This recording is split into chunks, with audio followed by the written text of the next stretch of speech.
Hola, hoy vamos a hablar sobre el programa de optimización de antibióticos PROA. El programa, la idea es crear una conciencia a nivel organizacional sobre el uso adecuado de los antimicrobianos y sobre la resistencia antimicrobiana.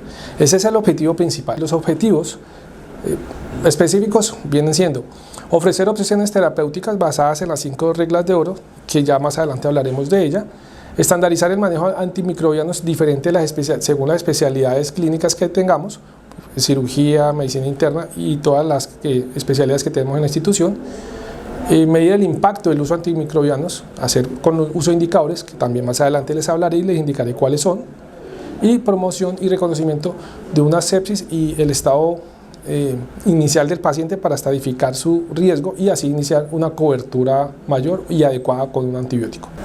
Bueno, entre los beneficios del PRO vamos a tener la reducción del 20 al 50% del uso de antimicrobianos, reducción de los costos intrahospitalarios, de acuerdo para el plan implementado, reducción de los efectos adversos a las drogas, reducción de las infecciones por Clostridium difficile y bacterias multidrogoresistentes, disminución de las interacciones medicamentosas, una disminución de la resistencia antimicrobiana. También vamos a tener una disminución en el uso de antibióticos endovenosos y un cambio temprano a un switch de tratamiento antibiótico oral. Así evitamos que el paciente dure más tiempo hospitalizado, evitando las infecciones intrahospitalarias IAS. Bueno, para hablar de quiénes componen el PROA, lo tenemos con un médico especialista en enfermedades infecciosas, el médico epidemiólogo y clínico, el líder, en este caso sería yo. Tenemos el profesional de microbiología, que nos hace todo el estudio microbiológico epidemiológico de la institución para conocer nuestra microbiota local, que es de gran importancia para conocer nuestro microbiota y así establecer las guías de patologías infecciosas que nos rigen dentro de nuestra institución. El profesional de química farmacéutica, que nos da un apoyo sobre los medicamentos que se están formulando más comúnmente y cuáles hacemos seguimiento. En este caso, en la clínica hacemos seguimiento del meropenem, el uso y la razón. Líderes de especialidades médicas como son los líderes de medicina interna, cirugía, ortopedia, urología, que todos ellos conocen y transmiten a sus médicos esos protocolos para que sea un buen cumplimiento y así una adecuada adherencia. La enfermera líder en prevención de infecciones, líder de capacitación, que nos vincula para hacer todas esas grandes jornadas de capacitaciones y reinducciones, y el representante del área administrativa, que hace la conexión con toda esta parte. Ahora los 5 conceptos de oro tenemos el conocimiento de la epidemiología local, ya mencioné su importancia para poder hacer las guías de patologías infecciosas, y la identificación de los mecanismos de resistencia bacterianos circulantes, factores de riesgo para una infección multidrogoresistente y la estratificación de la infección, y por último el escalonamiento, tanto en número como en tiempo de antimicrobianos. Muy bien, entonces aquí tenemos un ejemplo de lo que nos hace microbiología de todo este periodo de enero a diciembre del 2020. Tenemos el servicio de UCI como ejemplo. Estas son las 5 bacterias principales que están predominando en el servicio: el Klebsiella pneumoniae, la E. coli, la Pseudomonas aeruginosa, la Candida albicans y la Candida tropicalis. Aquí tenemos el porcentaje que fue en torrente sanguíneo, en orina y secreción orotraqueal. Ya, con base en esto, vamos a iniciar un paciente que tenga pico febril, que tenga más de 48 o 72 o que lleve más días hospitalizados. ¿Con qué iniciamos el tratamiento? Entonces, esa es la base para nuestras guías de patología de tratamiento empírico. Así también tenemos en urgencias y tenemos en hospitalización. También base en nuestros protocolos la profilaxis quirúrgica. Entonces, con base en esto, esa es la gran importancia que les mencionaba sobre la microbiología y el conocimiento de la microbiota local para hacer las guías de patologías infecciosas. El conocimiento de la resistencia antimicrobiana, aquí tenemos un ejemplo de gram negativos. Aquí, por ejemplo, podemos observar que la E. coli muestra una resistencia de BLES, beta-lactamasa de espectro extendido, alta, son un 30% y un 33%.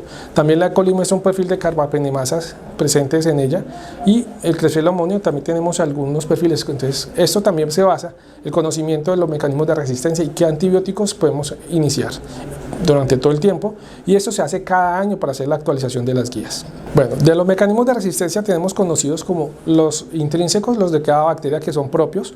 Tenemos también las resistencias de las adquiridas por plásmidos o las propias de la bacteria, que son las cromosómicas. También tenemos el cierre de porinas, bombas de flujo y algunas resistencias a nivel celular, propias de la bacteria.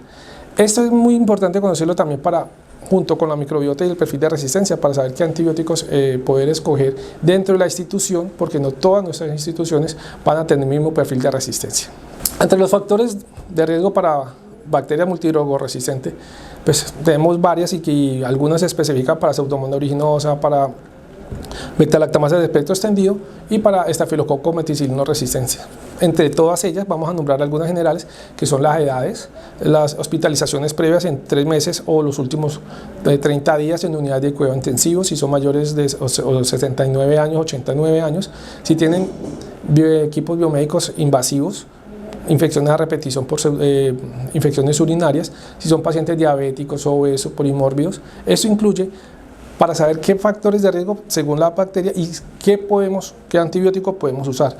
Esto tiene un gran impacto sobre el tratamiento inicial, para saber qué antibiótico colocar, qué espectro colocar, y así no quedarnos ni muy cortos ni muy grandes en el espectro para cubrir el antibiótico. Aquí tenemos un ejemplo de presión selectiva, el uso de antimicrobianos anti-Pseudomonas en el tratamiento de enterobacteriales cuando hay otras opciones. Entonces, el desconocimiento de los mecanismos de resistencia, como hablamos, como la BLES y el uso indiscriminado de cefalosporinas o quinolonas, que nos predisponen a que esta expresión genética se manifieste y se forme una resistencia a las beta-lactamasas. Entonces, cuando tenemos un paciente que ha recibido por mucho tiempo o previamente quinolonas o cefalosporinas, este paciente, si llega aquí con una infección urinaria, ya tiene el factor de riesgo. Lo indical es colocar un carbapenémico para este tipo de patologías. En cuanto a la Pseudomonas, el tratamiento, el paciente que llega sin factores de riesgo, que llega por primera vez, ejemplo, un apéndice, y se le inicia piperacilina tazobactam por una sospecha de una peritonitis. Aquí tenemos una presión selectiva con la Pseudomonas, igual que el meropenem, cuando hacemos una dosificación que le colocamos 2 gramos y siendo que le puede colocar una dosis que no sea anti-Pseudomonas como meropenem en 1 gramo. La dosificación inadecuada, aquí el ejemplo lo daba el del meropenem, que es para anti-Pseudomonas son 2 gramos, la ciprofloxacina son 400 miligramos cada 8 horas, no cada 12 horas. Y los tiempos prolongados en el tratamiento, de 14 a 21 días para infecciones de piel y tejidos blandos, infecciones intraabdominales, infecciones urinarias y la mayoría de neumonías. Estas se pueden llevar de 5 a 7 días. Cuando el paciente presenta mejoría clínica y paraclínica, se le puede dar 48 horas más de antibiótico. Así, si con el paciente tiene 5 días de tratamiento y se le toma o se le registra una estabilidad clínica y paraclínica, como dije, se puede dar 48 horas o 72 horas más de antibiótico, así cumpliría de 7 a 8 días de tratamiento y con eso sería suficiente. Ahora, ¿cómo escoger adecuadamente el antibiótico? Entonces, hay que evaluar, como les decía ahorita anterior, la severidad de la infección, si está el paciente en sepsis, en un shock séptico o una bacteriemia. Esto nos hace escoger bien el antibiótico, si hay una mayor cobertura o no, si le vamos a dar un amplio espectro como un meropenem vancomicina, o vamos a cubrir con ceftriaxona o un ertapenem. Hay que valorar los factores de riesgo para estas clasificaciones de las bacterias multidrogoresistentes o BLE o Pseudomonas. Entonces, lo anterior nos va a dar la oportunidad de una terapia con mayor indicación y mejor, más apropiada. Evitar el cumplimiento de amplio espectro cuando puede darse un espectro limitado y disminuye la presión selectiva innecesaria. Bueno, este es un estudio directamente que se hizo en el 2005 al 2010 sobre el inicio de la terapia antibiótica, el inicio de la formulación y el tiempo transcurrido a cuando se inicia la terapia antimicrobiana. Se vio una relación directa entre el inicio, entre la formulación, el reconocimiento de la infección del paciente y el inicio. Entre más tiempo se dure el iniciar la terapia antimicrobiana y la relación de muerte. Aquí se vio que la tasa de mortalidad en la UCI fue el 26.4 y la mortalidad hospitalaria el 33.5. Esta fue incrementando a medida que se pasaba el tiempo que se indicaba el inicio de terapia y se fue demorando un poco más. Ahora en la siguiente diapositiva le vamos a mostrar un ejemplo de la relación directa que tiene. Esta aquí es propiamente la que le decía, cuando se inicia el antibiótico en menos de 6 horas y el antibiótico es correcto, tenemos un 31.6% de mortalidad. Cuando tenemos más de 6 horas y el antibiótico es incorrecto, tenemos un 42.1. Cuando es menos de 6 horas y el antibiótico es incorrecto, aumenta a 46.8. Y lo más grave es cuando es más de 6 horas y el antibiótico es incorrecto, que aumenta más de la mitad, es un 66.6% de mortalidad. O sea que es importante el reconocimiento de la infección, del estado del paciente y el inicio de la terapia antimicrobiana en menos de 60 minutos.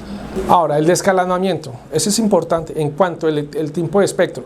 Cuando se inicia la terapia empírica, que es lo que más rige el PROA y son las guías de patología, tenemos 48 a 72 horas que nos salga el antibiograma o el cultivo respectivo, y con respecto a este, utilizar bien el MIC, la concentración inhibitoria mínima, y hacer un buen uso del antibiótico y hacer la terapia dirigida. Entonces ahí, si por ejemplo tenemos vancomicina, meropenem y nos llega un cultivo que nos reconoce un estafilococo meticino resistente, quitamos el meropenem y dejamos la vancomicina, y según la concentración inhibitoria mínima, ya ajustamos la dosis si la vancomicina continúa o se cambia a otro antibiótico antiestafilococo. El escalar el número de antibióticos, también lo dije, si nos sale un cultivo con un solo germen, pues escalamos el número, y en la dosis, si nos sale un antibiótico de escalar en dosis.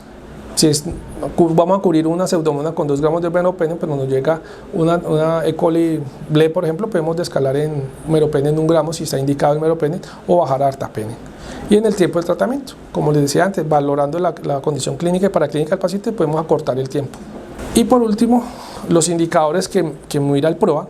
Entre esas está la adherencia a los protocolos antimicrobianos institucional, que es entre la adherencia y el uso justificado de antibiótico. Si bien es cierto que la guía institucional no es una camisa de fuerza y que cada paciente es individual, se debe colocar la observación, el por qué se sale de esta guía o qué condición tiene el paciente para darle otro antibiótico.